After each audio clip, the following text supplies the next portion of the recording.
Assalamualaikum pemirsa Asana Ensiklopedia Islam Dunia. Pagi ini kami hadir kembali dengan serangkaian informasi untuk Anda. Berbicara soal tempat-tempat yang paling mustajab untuk berdoa, cuma ada satu tempat di dunia ini, yakni di Tanah Suci, tepatnya di Mekah Al-Mukarramah dan Madinah Al-Munawwaroh. Dan pagi ini, Hasanah akan kami buka dengan informasi tempat paling mustajab untuk berdoa.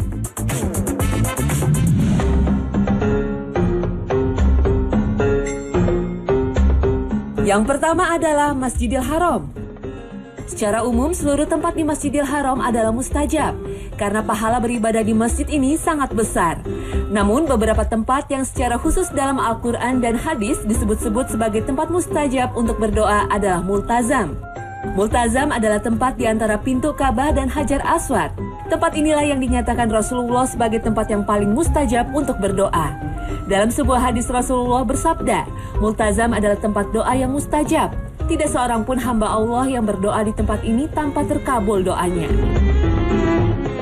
Tak heran jika lokasi ini selalu disesaki oleh para jemaah untuk berdoa. Pujian kepada Allah terus didendangkan. Di tempat inilah semua asa dan harapan ditumpahkan.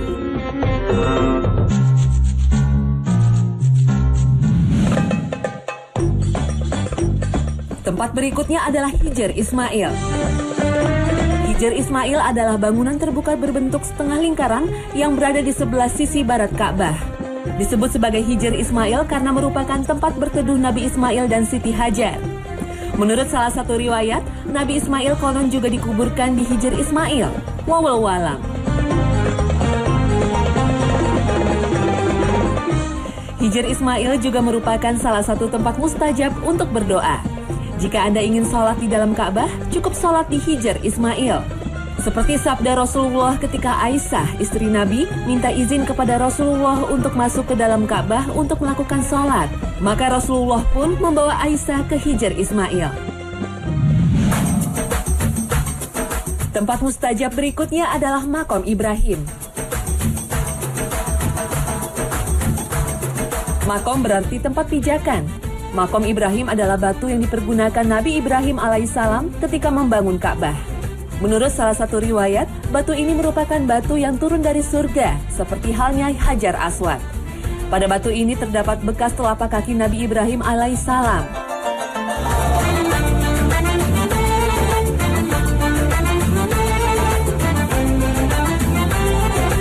Disunahkan sholat 2 rakaat setelah selesai tawaf di belakang Maqam Ibrahim ini.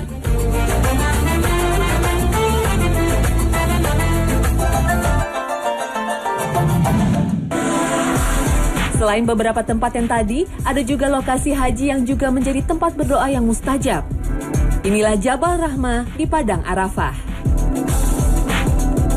Lokasi ini menjadi tempat wukuf para jemaah haji pada tanggal 9 Zulhijjah. Wukuf merupakan inti dari prosesi haji. Di Padang Arafah inilah jutaan umat muslim dunia melakukan wukuf dan disunahkan melakukan doa serta berzikir sebanyak-banyaknya. Masjid Nabawi di Madinah Al-Mukarramah menjadi salah satu lokasi mustajab untuk berdoa selanjutnya. Sama halnya seperti Masjidil Haram, seluruh tempat di Masjid Nabawi merupakan tempat mustajab untuk berdoa.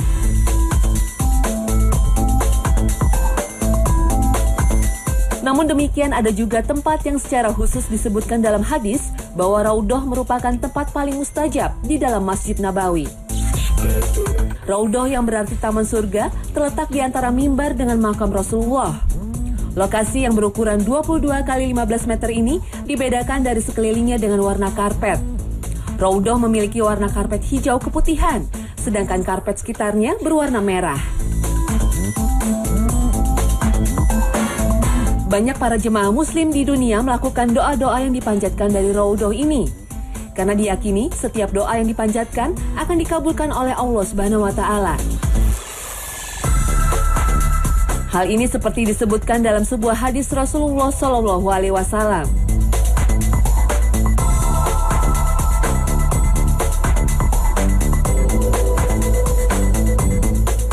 Nah, jika Anda punya kesempatan menunaikan ibadah umrah atau haji, jangan lewatkan tempat-tempat tersebut untuk memanjatkan doa Anda.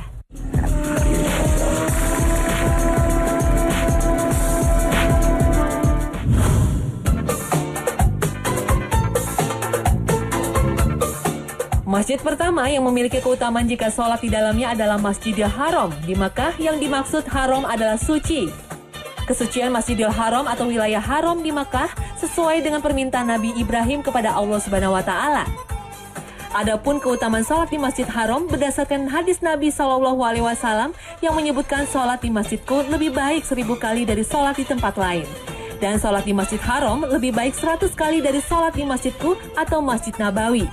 Artinya sholat di Masjid Haram pahalanya setara dengan 100.000 kali sholat di masjid lain. Itulah mengapa masjid ini selalu ramai dan dipenuhi umat Islam untuk beribadah sepanjang waktu. Namun yang menjadi pertanyaan adalah, apakah keutamaan sholat itu hanya berada di areal masjid saja? Menurut sebagian besar ulama, berlipatnya pahala sholat di Masjid Haram berlaku umum di seluruh tanah haram atau seluruh kawasan Makkah. Karena seluruh tempat di Mekah disebut dengan Masjidil Haram. Jadi, jika Anda menunaikan ibadah haji atau umroh, maka sholat dimanapun selama masih berada di kawasan Mekah, pahalanya, luar biasa. Masjid kedua paling besar pahalanya jika sholat di dalamnya adalah Masjid Nabawi.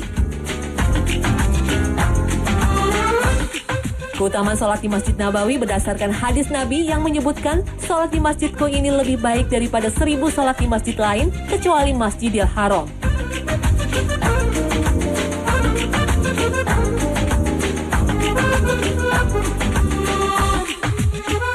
Inilah masjid yang dibangun oleh Rasulullah setelah hijrah ke Madinah.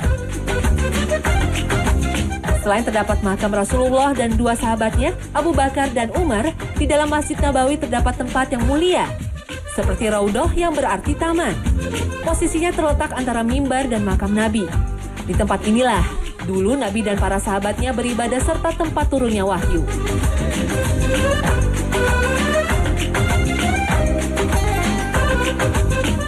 Tempat inilah yang paling diburu para peziarah dari seluruh dunia.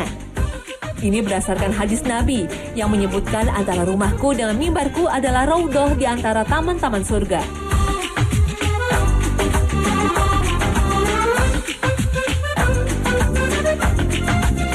Pahala berlipat sholat di Masjid Nabawi erat kaitannya dengan doa Nabi Muhammad SAW. Nabi menginginkan Madinah sebagai kota suci seperti halnya keinginan Nabi Ibrahim atas kesucian kota Mekah.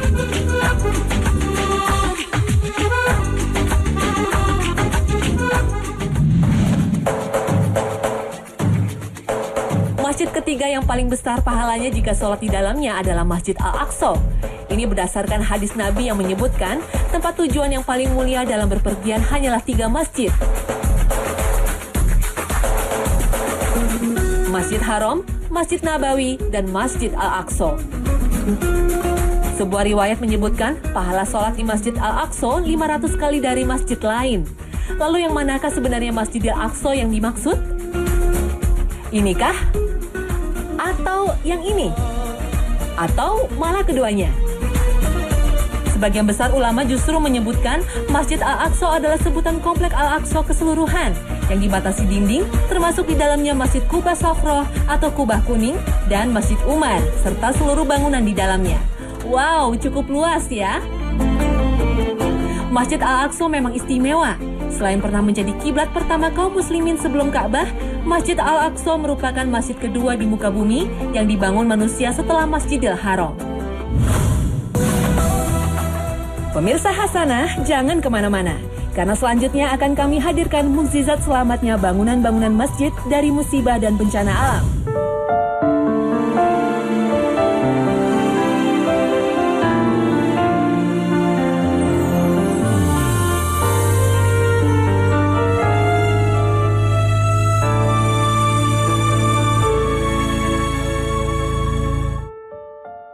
Bencana merupakan salah satu hal yang ditakuti seluruh manusia. Bencana bisa menjadi tanda kemurkaan Allah karena kezaliman kita kepada lingkungan.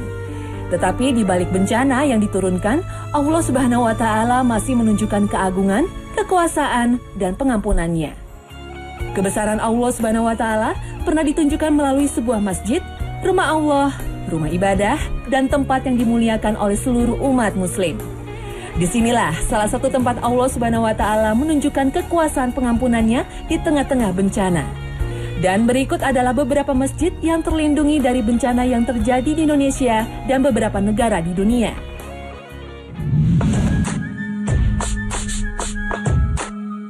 Masjid Raya Baitur Rahman Aceh. Ketika tsunami sempat melanda Aceh pada tahun 2004 silam, ribuan warga Aceh menjadi korban bencana ini. Seluruh bangunan hancur dan habis tertelan air bah. Tetapi masjid yang berdiri sejak tahun 1875 ini masih berdiri kokoh dan tak sedikit pun terhempas oleh air bah yang telah menelan daerah di sekitarnya.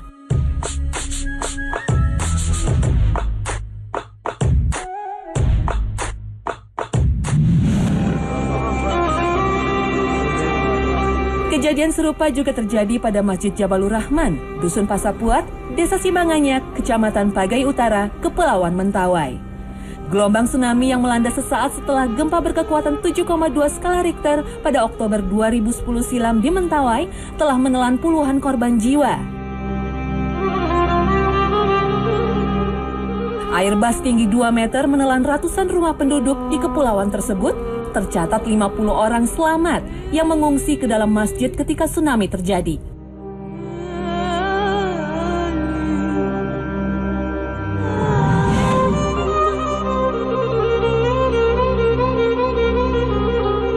Ternyata tsunami tidak hanya terjadi pada daerah pinggir pantai. Kejadian air bah yang terjadi karena jebolnya Tanggul Situgintung, Kecamatan Ciputat Timur, Kota Tangerang Selatan, Provinsi Banten pada Maret 2009 silam telah meluluhlantahkan ratusan bangunan warga yang berada tepat di bawah tanggul tersebut.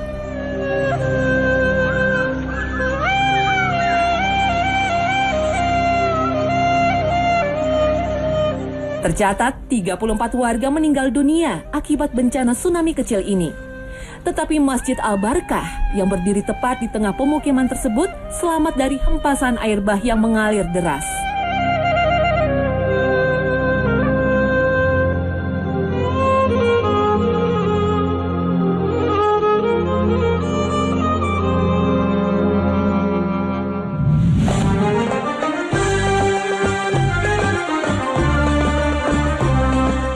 Selain di Indonesia, kebesaran Allah Subhanahu wa Ta'ala ditunjukkan ketika sebuah masjid tetap berdiri meski diguncang bencana. Masjid Kobe di Nakayamate Dori, Choukou, Jepang. Masjid yang dibangun pada 1928 adalah masjid pertama di Jepang.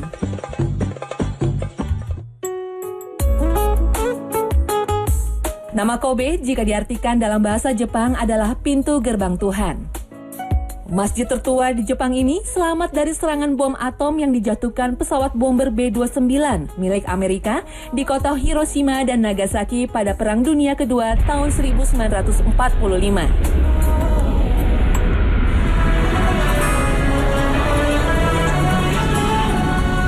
Jepang luluh lantah, tetapi Masjid Kobe tetap kokoh berdiri. Hanya dinding-dinding saja yang retak serta seluruh kaca pecah.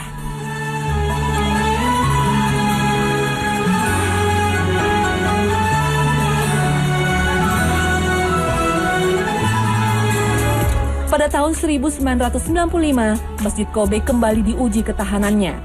17 Januari 1995, Jepang kembali diguncang gempa dengan kekuatan 8,9 skala Richter.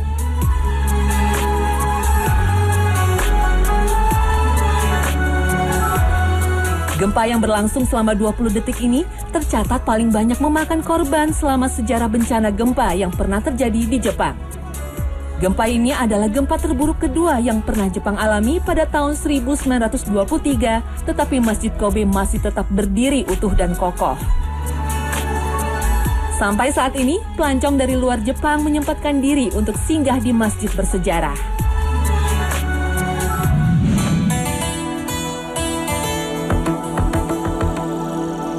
Selain Jepang, ada pula negara dengan Muslim sebagai minoritasnya yang masih ditunjukkan kekuasaan Allah Subhanahu wa Ta'ala. Gempa dahsyat yang mengguncang Haiti tahun 2010 silam menelan ribuan korban jiwa. Istana Kepresidenan Haiti dan gedung-gedung pemerintahan di ibu kota Port-au-Prince runtuh setelah getaran gempa terjadi.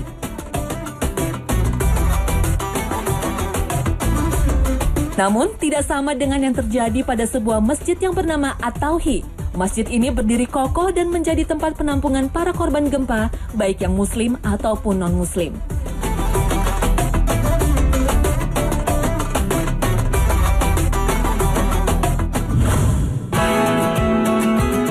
Masjid merupakan bangunan sebagai tempat ibadah bagi umat muslim.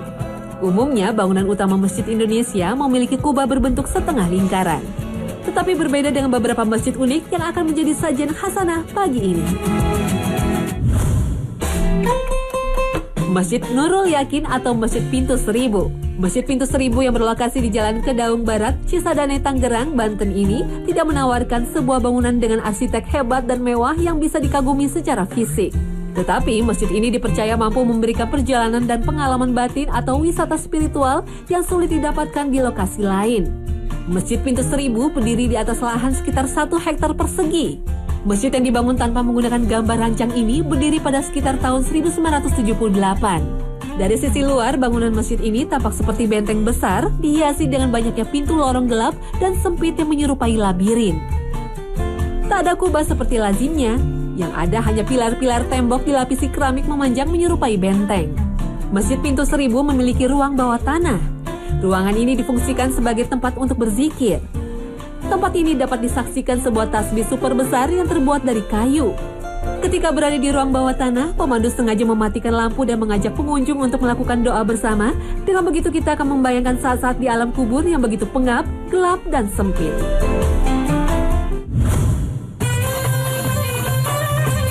Berikutnya adalah Masjid Taman Sari, Yogyakarta.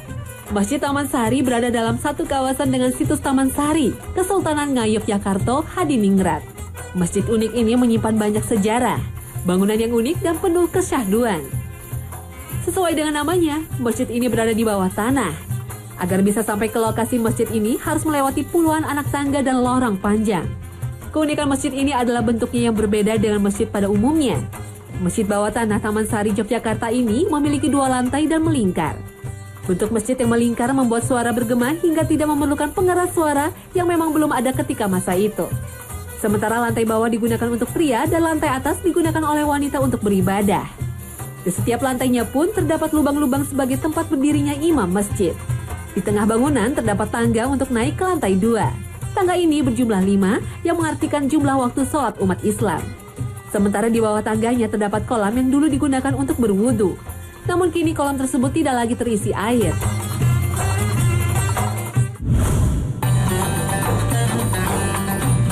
Masjid unik berikutnya adalah Masjid Cheng Ho, Surabaya, Jawa Timur. Bagi masyarakat Surabaya, keberadaan Masjid Cheng Ho di Jalan Gading ini sudah banyak diketahui. Tetapi bagi orang yang berasal dari kota Surabaya, masjid ini mungkin bisa menjadi salah satu tempat wisata religi, khususnya bagi orang yang beragama Islam.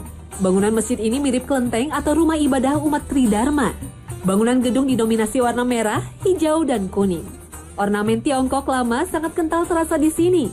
Pintu masuknya menyerupai bentuk pagoda. Di bagian lain terdapat relief naga dan patung singa dari lilin dengan lafaz Allah dalam huruf Arab di puncak pagoda. Atap utama masjid ini bersusun 3 lapis menyerupai bentuk pagoda. Pada puncaknya terdapat lafaz Allah. Sedangkan mahkota pada ujung atap lebih condong pada gaya arsitektur Hindu-Buddha. Sementara tatanan atap Masjid Cheng Ho berbentuk segi 8 atau patkwa. Maknanya keberuntungan atau kejayaan menurut numerologi Tiongkok kuno. Hitungan atau angka pada bangunan masjid punya makna khusus. Misalnya, bangunan utama seluas 11 x 9 meter. Angka 11 sebagai ukuran Ka'bah pada awal pembangunannya dan angka 9 merupakan simbol Wali Songo yang dikenal sebagai penyebar agama Islam di Tanah Jawa. Anak tangga di bagian serambi masjid berjumlah 5 yang diartikan sebagai rukun Islam. Sedangkan anak tangga di bagian dalam masjid berjumlah 6 yang diartikan sebagai rukun iman. Masjid Cheng Ho dibangun dengan konsep tanpa pintu sebagai simbol keterbukaan. Artinya siapapun dan dari etnis apapun berhak menggunakan masjid ini untuk beribadah. Sehingga diharapkan dapat menjembatani segala perbedaan yang ada dalam masyarakat Indonesia. Masjid Cheng Ho Surabaya diresmikan pada 13 Oktober 2002. Perpaduan gaya Tiongkok dan Arab memang menjadi ciri khas masjid ini.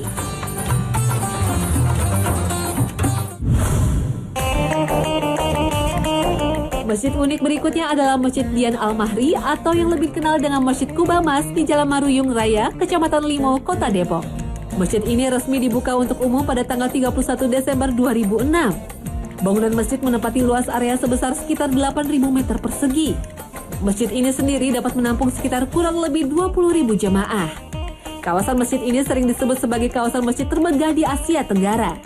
Masjid Tian Al-Mahri memiliki 5 kubah, 1 kubah utama dan 4 kubah kecil. Uniknya, seluruh kubah dilapisi emas setebal 2-3 mm dan mozaik kristal. Selain itu, relief hiasan di atas tempat imam juga terbuat dari emas 18 karat. Begitu juga pagar di lantai 2 dan hiasan kaligrafi di langit-langit masjid. Sedangkan mahkota pilar masjid yang berjumlah 168 buah berlapis bahan prado atau sisa emas. Pada langit-langit kubah terdapat lukisan langit yang warnanya dapat berubah sesuai dengan warna langit pada waktu-waktu sholat dengan menggunakan teknologi tata cahaya yang diprogram dengan komputer. Interior masjid ini menampilkan pilar-pilar kokoh yang tinggi menjulang untuk menciptakan skala ruang yang agung. Ruang masjid didominasi warna monokrom dengan unsur utama warna krem untuk memberi karakter ruang yang tenang dan hangat.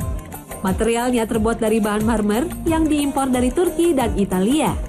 Di tengah ruangan tergantung lampu yang terbuat dari kuningan berlapis emas seberat 2,7 ton yang didatangkan langsung dari Italia. Sebagai salah satu tempat wisata religi, masjid ini menyediakan berbagai fasilitas untuk penunjang yang bisa membuat pengunjung semakin betah berlama-lama di sini.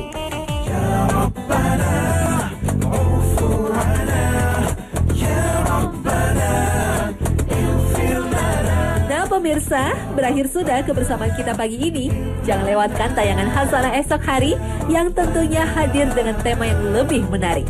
Wassalamualaikum warahmatullahi wabarakatuh.